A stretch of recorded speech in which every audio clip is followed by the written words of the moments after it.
Hello, Amy. Please come to Isa Restaurant across from the station right away. The whole family is here waiting for you. Isa Restaurant? You mean that French restaurant place? What do you mean the whole family is waiting? Actually, I reserved the place. I even invited the family members who usually can't make it. The cost will be around $20,000, and I'll be paying with your credit card. Please hurry. With that, my husband James hung up the phone. Am I paying $20,000? That's ridiculous. I just stood there in disbelief, but honestly, I wasn't surprised. I was just shocked by how foolish my husband was. He really doesn't get it. Despite having everything under control, my husband is putting himself in a terrible situation, and I'm seriously thinking about pushing him over the edge. With that thought, I left the house. 20 minutes later, I arrived at Isa Restaurant. James was waiting alone and greeted me with a creepy smile that didn't match the fancy restaurant. He said the relatives were already in another room, and he started talking proudly.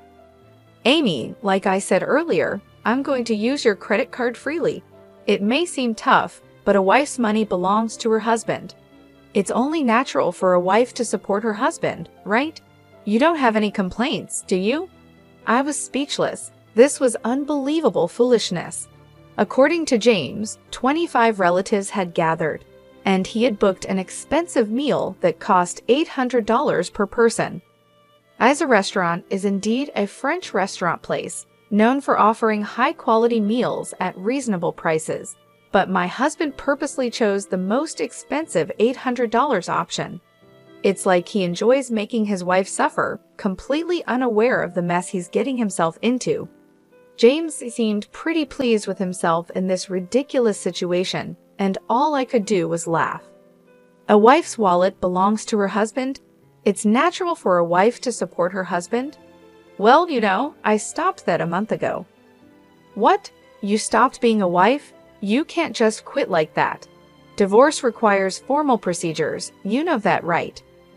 James, you don't understand anything.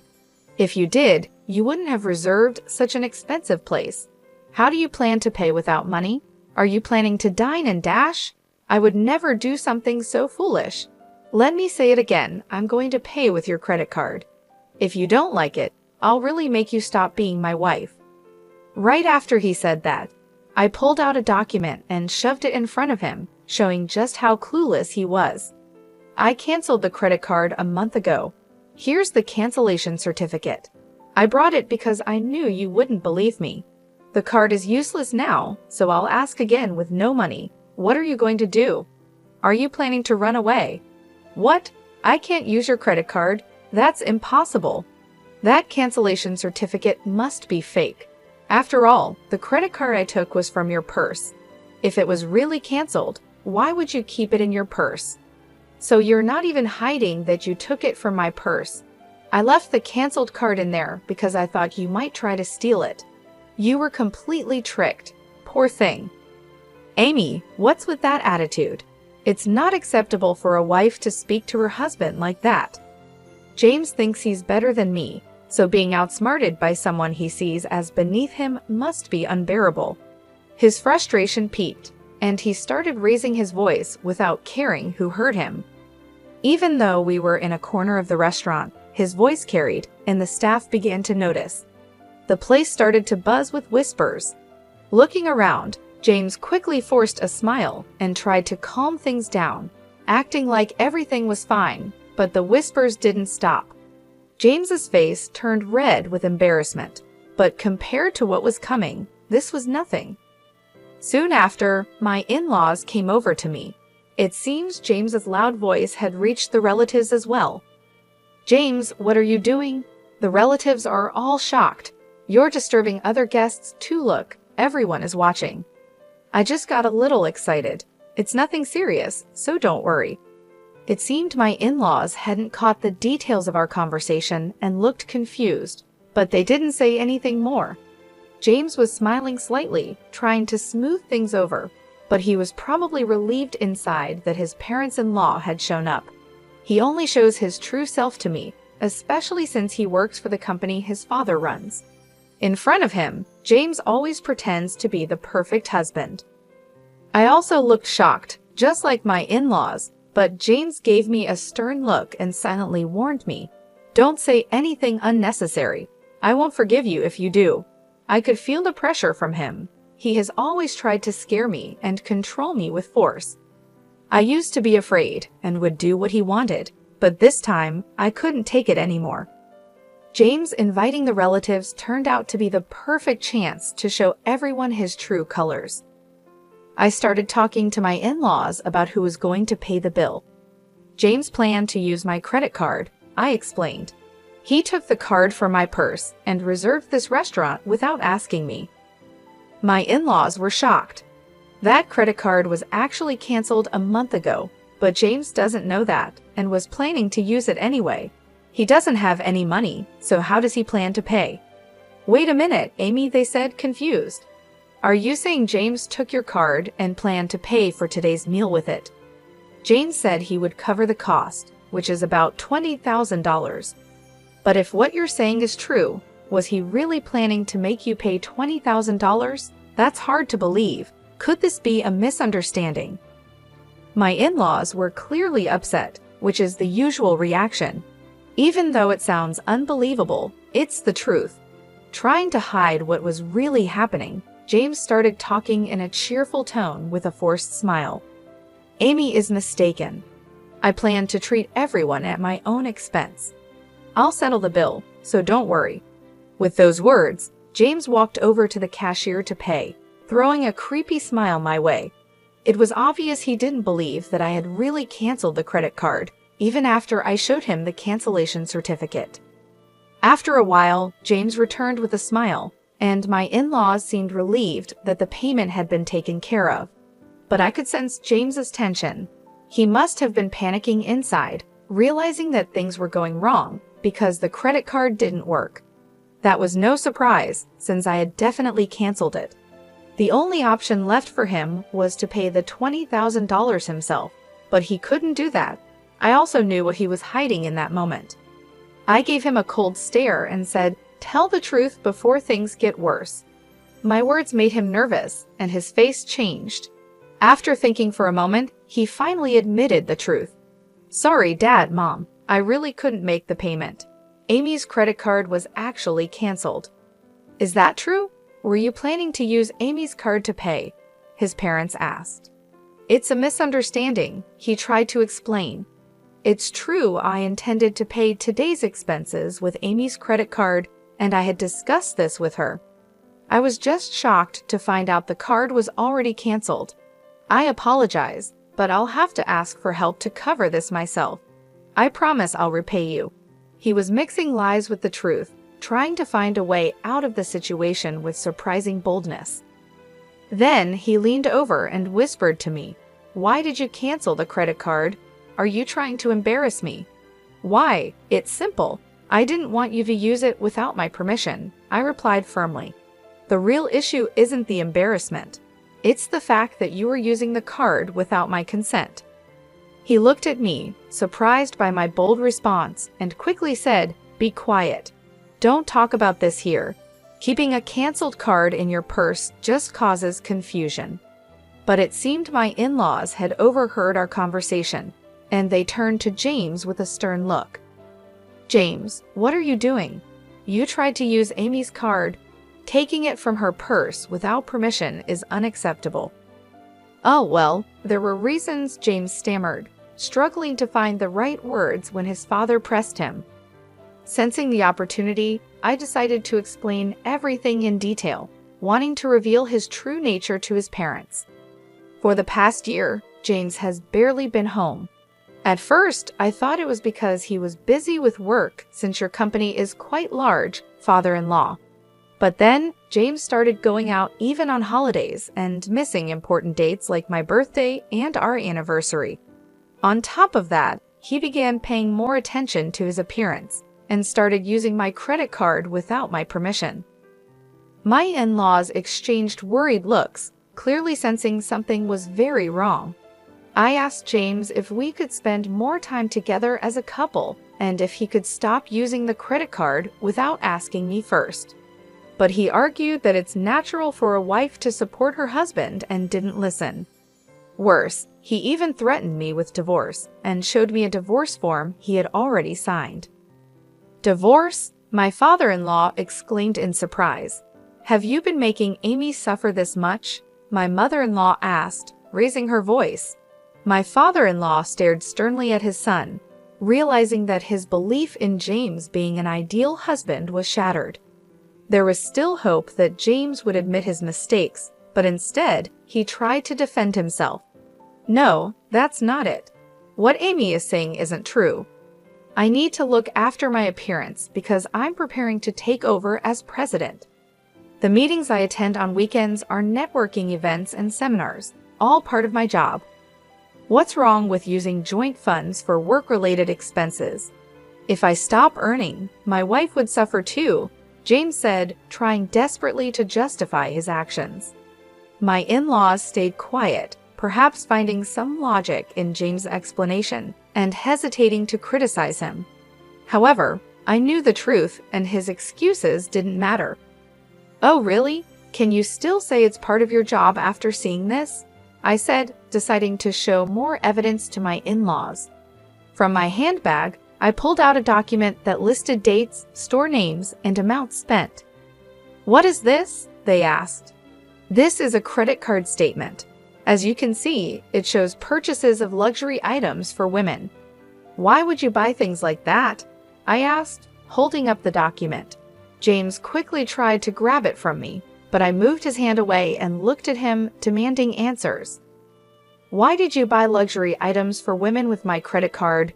Cosmetics and jewelry aren't needed for your job, are they? Can you explain this? Those were gifts for the women at work, for their birthdays. It's important to be liked by women in business, you know. The expense was necessary, James said, sounding unsure. His explanation was confusing, but considering his position at work, there might have been some truth to it. Saying it was for birthday gifts might seem reasonable, but this time his parents didn't believe him. Whatever the reason, the fact remains you used Amy's card without permission. If it was really necessary, you should have talked it over with her.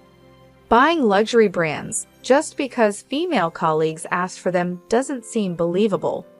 I'm sorry. I apologize for using my wife's card, James finally admitted. I promise I'll never do it again. Please forgive me, my husband pleaded, making an apologetic gesture toward me and his parents. However, my father-in-law's anger didn't fade easily. He sternly warned my husband, just because you're married doesn't mean you can use someone else's credit card without permission. And since the amount is significant, make sure to pay Amy back for the money you spent. All right, I'll refund the money, my husband said, looking downcast and appearing thoughtful, but I wasn't convinced. Did he really think I didn't know he was still hiding something? This was just the beginning of the real challenge. My husband, his parents, and I headed to the room where the other relatives were waiting. Once there, I took out my smartphone from my bag and pressed the play button. The sudden sound surprised my husband, and he stared at me in disbelief, his face quickly turning pale. The audio was a conversation between him and a woman where he was insulting me, and the woman was saying, "Hurry up and divorce your wife." The family members around us were shocked by what they heard. "James, who is this woman?" I asked. "Oh, well, my husband desperately searched for an excuse." His parents glared at him angrily, and the relatives were horrified by the situation. My husband was now facing another crisis right after the credit card issue, without a moment to recover. "There's no hiding it anymore. You're having an affair, weren't you?" I said firmly. My husband started sweating and quickly shouted, "That's not true. I'm not having an affair. It was wrong of me to speak badly about you, but she's just a friend, and we were just hanging out. By the way, when did you record this? Eavesdropping is illegal." Although he admitted to insulting me, he kept denying the affair and tried to shift the focus onto me, blaming me for recording the conversation. But I wasn't backing down. I explained the facts so he couldn't escape. "James, I've been keeping an eye on you for a while. The credit card history made the affair obvious. That's why. While you pretended to go to work, I installed a listening device in your car. A listening device in the car? That's ridiculous. As I said earlier, eavesdropping is illegal. Do you understand that? If it's to gather evidence of infidelity, it's not illegal as long as it's not used for stalking or anything similar. I responded firmly, showing that I wasn't going to back down. I was ready to do whatever it took to uncover the truth, focusing on my own well-being and finding justice in our troubled relationship. My husband fell silent, realizing he couldn't justify his actions, but he still couldn't admit the truth. Instead, he turned to his parents and relatives, saying, "Everyone, please don't believe what she's saying. She's trying to trap me. I haven't been unfaithful." Sighing, I tossed a document in front of him and the relatives. "What is this?" he asked, looking uneasy. "What do you think it is? It's a demand for compensation." As soon as I said that, my husband's face turned pale. The document was a compensation claim I had sent to his mistress. Through an investigation, it was confirmed that he was having an affair with a woman named Lily. So I went to Lily and demanded compensation from her before coming to him. "You met Lily directly and demanded compensation? What were you thinking?" My husband was so shocked he couldn't speak, but really, he had no right to blame me while ignoring his own mistakes. Surprised? But she told me everything. She didn't hide your wrongdoings. You were buying luxury items for her with my credit card, weren't you? The excuse about gifts for female employees was obviously a lie. It was all for her. Lily admitted everything, and because of my credit card, she agreed to pay compensation. That's why I brought this compensation claim. My husband looked up at the sky, his face full of despair. I waved the compensation claim in front of him, showing it off. Unable to hide his irritation, he raised his voice, saying, "Damn, to think you planned all this without me knowing. You're truly a cunning wife." "I was your wife, but that's in the past. I told you a month ago that I quit, didn't you hear? In fact, the divorce papers have already been submitted. I'm just an acquaintance now." "Did you really submit the divorce papers? Why are you surprised?" "I simply submitted the divorce papers you waved in my face to try to trouble me. Everything was done through the proper procedures. Any complaints? But you shouldn't just file for divorce on your own. Divorcing without discussion is unreasonable." "It might be unreasonable, but that doesn't change the fact that you used my credit card without permission. That's why I filed the divorce papers on my own. This matter is now settled." My husband was left speechless, clearly shocked by my actions. He hadn't expected any of this. My in-laws and other relatives who were watching seemed to finally realize that my story was true. Using Amy's credit card without permission and having an affair. To think we believed you two were happily married and you were committing such betrayals, they said, their faces filled with anger. The entire family sternly reprimanded my husband. My father-in-law spoke firmly. "This marks the end of our relationship as parent and child. Additionally, you are fired from the company." "Fired? Just for an affair? This is too harsh. Think about it calmly," my husband protested. At that moment, a sharp snap echoed through the room. My mother-in-law had slapped my husband hard across the cheek. Tears filled her eyes, a mix of sadness, pity, and disappointment. "Just an affair? You're the one who's wrong, James. You planned to hurt Amy and then just run away?" Her voice was filled with anger, and my husband had nothing to say in response. All eyes in the room stared coldly at him. "Mere an affair," he had said, revealing his irresponsibility. He had always proclaimed, "My wife's money is mine."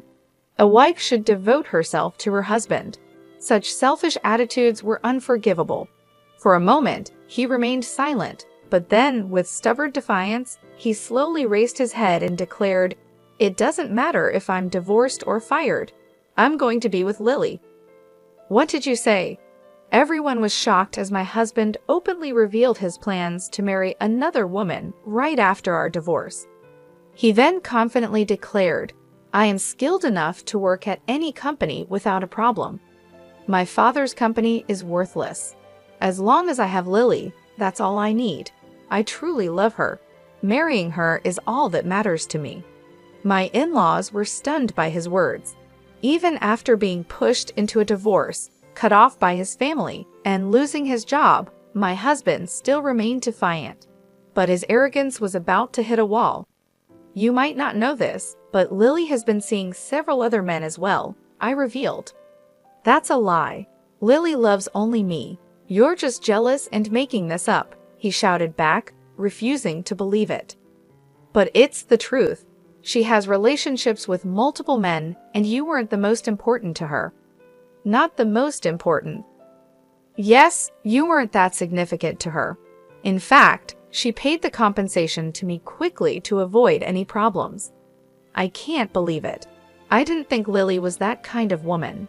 The idea that she had feelings for you was just a delusion. You were being used.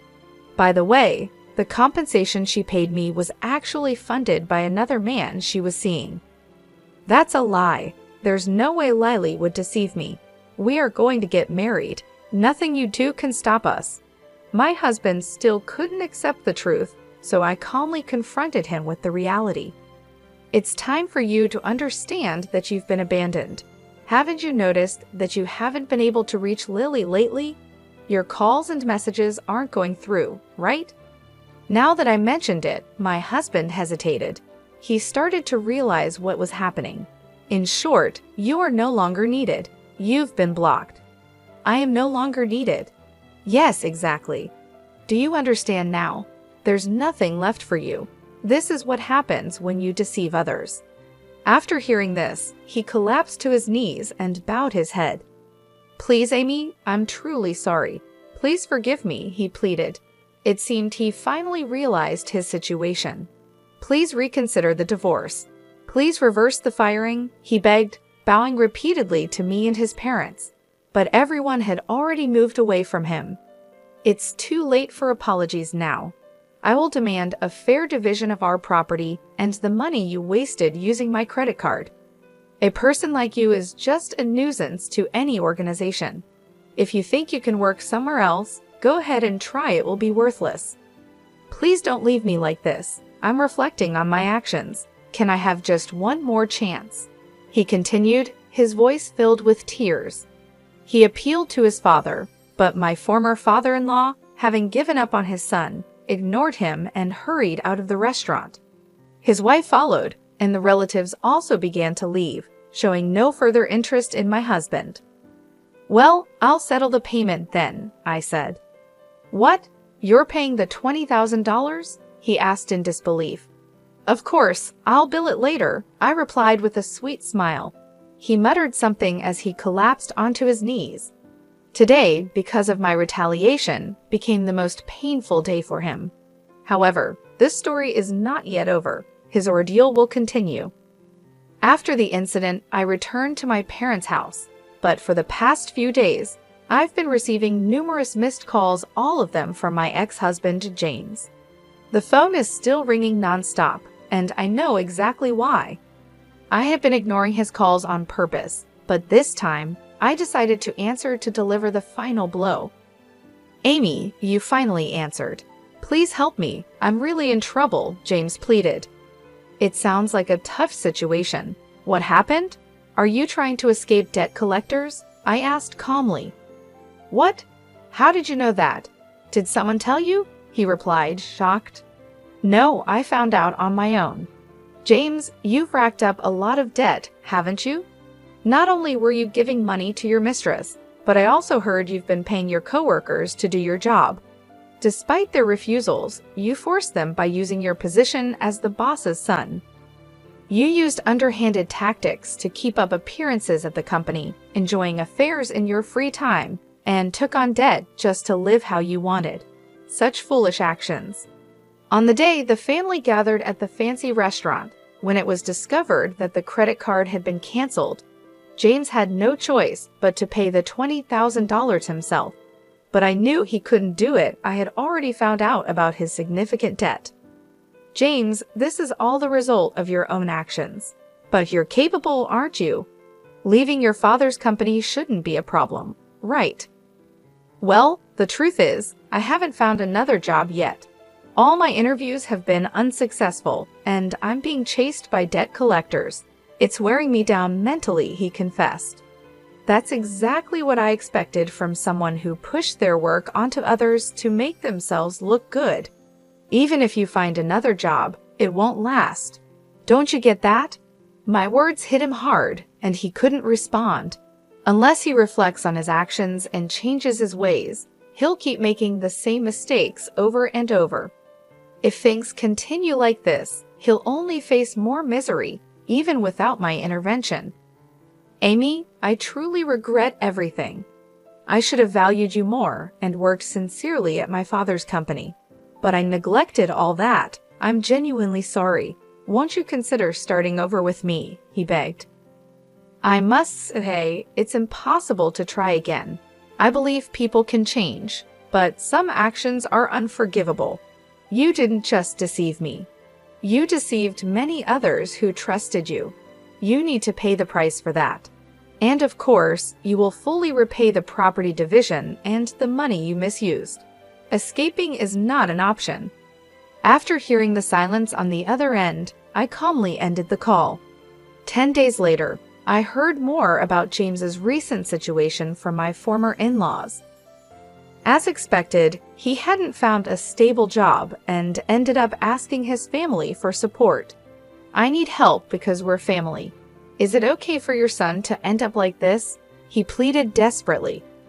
It was frustrating to see him ignore and deceive his family and relatives, only to turn to them for help when he was in trouble. His self-centered behavior is something I've always noticed. James has lived comfortably because of the help and support from those around him, but I've never heard him express any gratitude. If I had seen his true nature before getting married, I would have never gone through with it.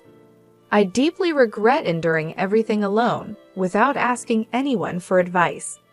If I had reached out to my in-laws or other relatives sooner, maybe my future would have turned out differently.